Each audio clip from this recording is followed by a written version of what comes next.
puji syukur marilah kita panjatkan kehadirat Allah SWT pada hari ini. Kita bisa bersilaturahmi dengan Bapak Ibu semuanya.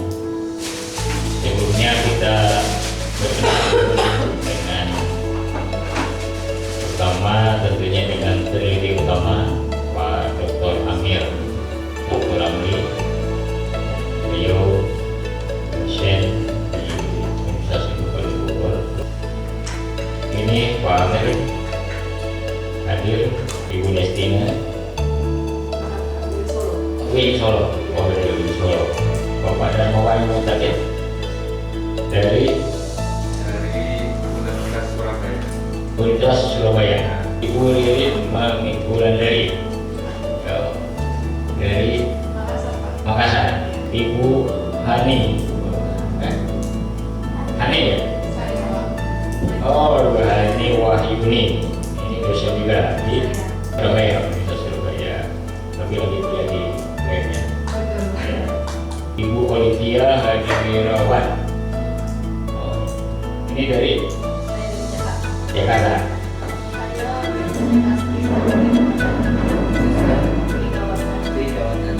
Bismillahirrahmanirrahim. Assalamualaikum warahmatullahi wabarakatuh. Terima kasih pada Pak Des selaku Bapak Ibu sekalian. Terima kasih banyak atas kehadiran Bapak Ibu pada kegiatan FGD hari ini. Fokus Group Discussion ini yang ketiga ya yang kami selenggarakan sejak kami memulai penelitian ini. Penelitian kami mulai bulan Juli yang sekarang namanya BIMA ya. Kami ya mengambil sampel penelitian di 8 kota yang ada di Banda Aceh. Banda Aceh ada 2 universitas, Syahkuala dan Universitas Islam Kebangsaan Indonesia. Kemudian ada di Banjarmasin Sekolah Tinggi Ilmu Ekonomi Indonesia Banjarmasin. Ada di Sukoharjo Universitas Veteran Bangun Nusantara. Kemudian ada di Bogor, Ibnu Khaldun sendiri di program pasca sarjananya di Magister Manajemen. Kalian, jadi karena ini sudah yang ketiga, FGD sudah ketiga, kami sudah ada beberapa input berbasis kepada wawancara pakar dan mitra penelitian tadi dan hasil dari review artikel 90 artikel kita review yang disebut dari Terindeks Fokus dan Sinta 12. Hasilnya seperti ini. Kemarin yang kedua FGD-nya untuk menata kembali variabel-variabel dalam bentuk SWOT ya. Ini makanya Bapak Ibu dapatkan sudah dalam bentuk SWOT. Nanti yang FGD keempat itu di Palembang kita menggunakan pakar manajemen statistik manajemen ya di Palembang. Bapak Ibu sekalian, jadi untuk hari ini kami sangat membutuhkan judgement dari orang yang memahami psikologi terkait dengan variabel-variabel yang sudah kami susun sebelumnya ya. Jadi penelitian ini kita beri judul rancangan model pohon pengembangan sumber daya manusia di perguruan tinggi. Hasil FGD ketiga, nama modelnya jadi adalah 3HR model ya, 3HR model. Jadi tidak lari ke eksekusi, tidak lari ke yang namanya rekrutmen dan sebagainya, tapi HR-nya yang fokus kepada manusianya ya, bukan pada eksekusinya, bukan pada proses manajemennya diberikan masukan dari FGD ketiga kemarin. Nah, jadi apa sih yang paling penting dalam diri manusia agar dia berkembang pada track atau pada jalur sukses yang dia miliki. Nah, itu dibagi dalam dua hal penting, ada yang sifatnya di wilayah bawah sadar, ada yang sifatnya wilayah sadar.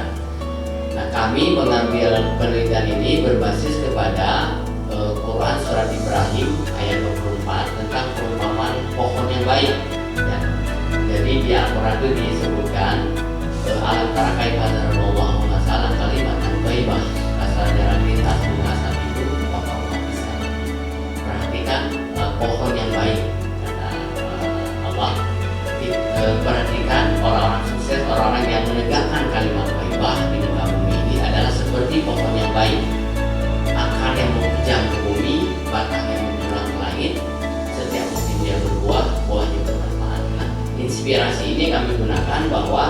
manusia memiliki 3 kekuatan dalam dirinya.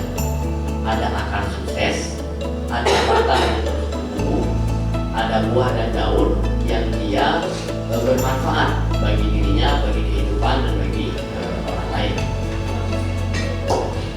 Oke, selamat pagi Bapak, Ibu. Nah, kalau kita bicara akar, saya tadi teringat dengan konsep perspektif ya. Artinya bahwa ketika harus ada kesesuaian antara person dan pekerjaannya. Nah, person ini bisa berkaitan dengan kemampuan, gitu ya, bakat, minat, dan kepribadiannya. Karena ini yang memang kadang-kadang kalau kita di ini ya, seleksi pun juga itu kan yang pertama kali dilihat gitu. Apakah pribadinya cocok nggak sebagai dosen, apakah kemampuannya mendukung nggak jadi dosen gitu kan, bakatnya mau kesana nggak, minat kesana nggak gitu. Karena mungkin nggak bisa dipaksakan gitu orang jadi dosen kalau kepribadiannya nggak kesana gitu misalnya. Nah, kompetensinya gitu, pribadiannya, minatnya, tapi juga harus ada melihat kondisi lingkungan kerjanya gitu, budaya kerjanya gitu. Misalnya ada orang yang bagus tapi ternyata budaya organisasinya nggak cocok gitu, masih kolot gitu atau masih banyak tuntutan. Nah, akhirnya mungkin si sumber daya manusia ini keluar gitu kan. Nah, tapi memang kalau dicari akarnya ya dilematis sebenarnya meletakkan lingkungan atau organisasi itu sebagai akar, karena mungkin terkadang nggak semua universitas di perguruan di Indonesia punya lingkungan yang baik gitu kan. Nah, kalau kita meletakkan ini jadi akar berarti ini jadi faktor yang sangat berpengaruh gitu. Nah, mungkin di sini malah peran dari dosen itu sendiri yang lebih, atau faktor dari dosen sendiri yang lebih kuat gitu. Misalnya selain karena pribadian, bakat, minat, intelektual dan lain-lain, mungkin harus punya resiliensi gitu. Resiliensi kan daya tahan. Nah, jadi mungkin itu penekanan saya kalau di akar. Nanti apa sih kemampuan intelektual gitu ya, kemudian bakat ya, bakat itu, minat juga, kepribadian sama resiliensi. Ya, lingkungan kerja bisa jadi pertimbangan. Cuma menurut saya itu kan hal yang utama, karena kondisi di Indonesia seperti itu. Kalau kita berharap lingkungan kerja yang bagus, ya kapan gitu jadinya? Itu sih. Jadi kalau mau dosen itu berkarya ya sebenarnya memang lebih ke sisi individunya karena sifat otonominya. Nah, kalau kita bicara batang dalam proses, sebenarnya saya teringat dengan konsep ini, 3 kebutuhan dasar psikologis yang merupakan mini teori dari self-determinant theory. Salah satunya kan, salah 3-nya itu ada otonomi, kompetensi, dan keterhubungan. Dosen ini kan otonominya tinggi. Kalau tidak diberi kebebasan, kesempatan untuk berotonomi ya dosen nggak akan merasa berkembang kan. Nah, kesempatan ini apa ya, misalnya ya kesempatan untuk meneliti, mengabdi yang sesuai dengan minatnya. Nah, sesuai dengan bakatnya, kemandirian. Yang kedua kan kompetensi. Nah, kompetensi dosen ini dihargai enggak gitu. Mengajar di mata kuliah yang sesuai enggak misalnya. Nah, keterhubungan ini mungkin ya lebih ke relasi, kesempatan untuk berjejaring gitu. Nah, itu mungkin yang perlu dipertimbangkan. Di sini saya mau mulai dari bagian dua penunjang itu kalau saya. Penelitian pertama, kedua penunjang, ketiga pendidikan, baru yang keempat pengabdian kalau saya. Tapi faktanya yang saya rasakan itu yang memang didorong adalah bagian penunjang. Akhirnya keadaan semua teman-teman yang agak masih muda-muda itu juga dikejar untuk naik karir macam-macam, tapi iklimnya nggak memungkinkan untuk itu. Itu bagian buah dan daun ya Pak ya. Jadi memang arahnya lebih pada mendukung capaian universitas, sehingga lebih ke arah penunjang. Selamat siang. Mungkin saya sedikit menawarkan perspektif yang sedikit berbeda karena saya latar belakangnya psikologi klinis ya. Jadi yang pertama, kalau akar itu disandingkan, dianalogikan dengan bawah sadar, itu rada susah sih Pak kalau dengan item-item variabel yang di sini karena hampir jarang ada yang bawah sadar. Jadi kalau kita menganggap akar itu sebagai potensi dasar lebih tepat sih menurut saya. Jadi potensi dasar, karena kalau secara klinis itu bawah sadar itu yang nggak disadari, nggak bisa kita bikin ini karena nggak disadari. Terima kasih sebelumnya Pak Tengku dan kawan-kawan. Untuk akar sendiri lebih ke lingkungan Pak. Jadi yang pertama itu menjadi PR kami itu sebenarnya adalah lingkungan, budaya organisasi di sana, kemudian dukungan dari top manajemen, kemudian juga masalah kedisiplinan, integritas, gitu. Kemudian lebih ke keteladanan diri sendiri di akar nih. Kemudian untuk batang sendiri kualitas pelayanan dan profesionalisme dosen itu menjadi PR penting, dan kompetensi juga. Jadi buah dan daun itu lagi-lagi saya malah menyoroti yang bawah di wawancara pakar. Budaya dan pengembangan organisasi menjadi PR penting untuk kami, kemudian etos kerja juga dan perilaku dosen, kemudian naik ke atas ke produktivitas layanan akademik, kemampuan menghasilkan karya dan transfer ilmu kepada mahasiswa. Saya mulai dari sama seperti yang lain, dari akar. Bagi saya akar itu harus tetap sama di dalam organisasi dimanapun, pasti harus melihat dari dua perspektif, baik individu pekerjaannya maupun organisasi itu sendiri. Kalau kita ngomong secara individu gitu ya, people atau si para pekerja di dalam organisasi, pasti semua keterkaitan atau yang tulis di sini itu betul diperlukan. Tetapi satu yang nggak boleh dilupakan, experience.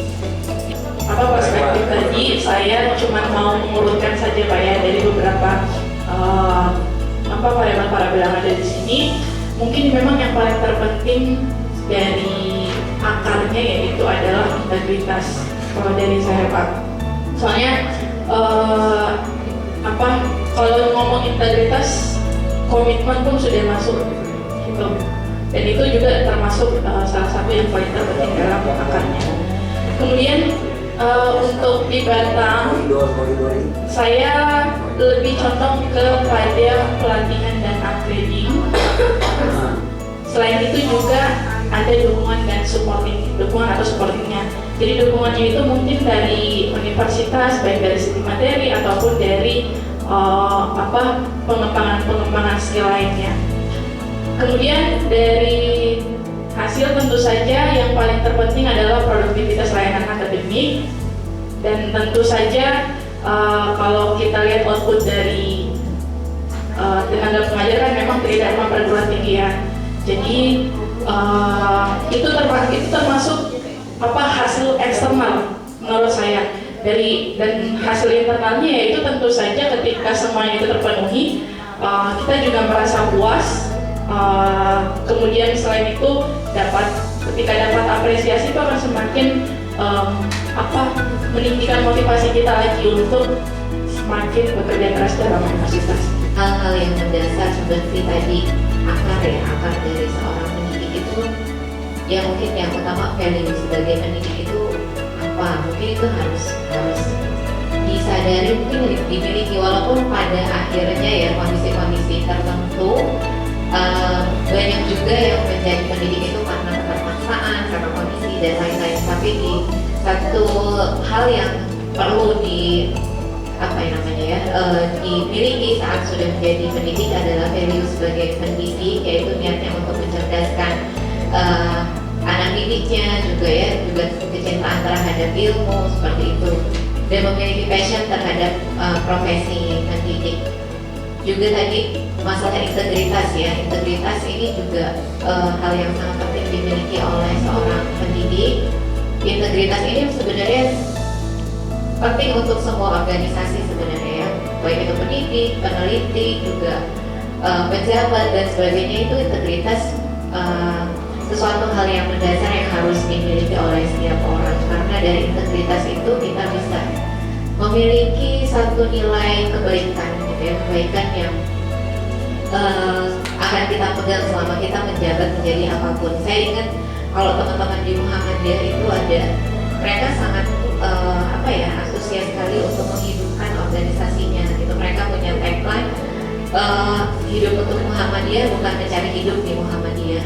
Itu hal yang sangat bagus sekali ya, sebagai passion mereka dalam mendidik, atau dalam kan Muhammadiyah juga memiliki banyak organisasi pendidikan seperti itu. Itu hal yang sangat baik.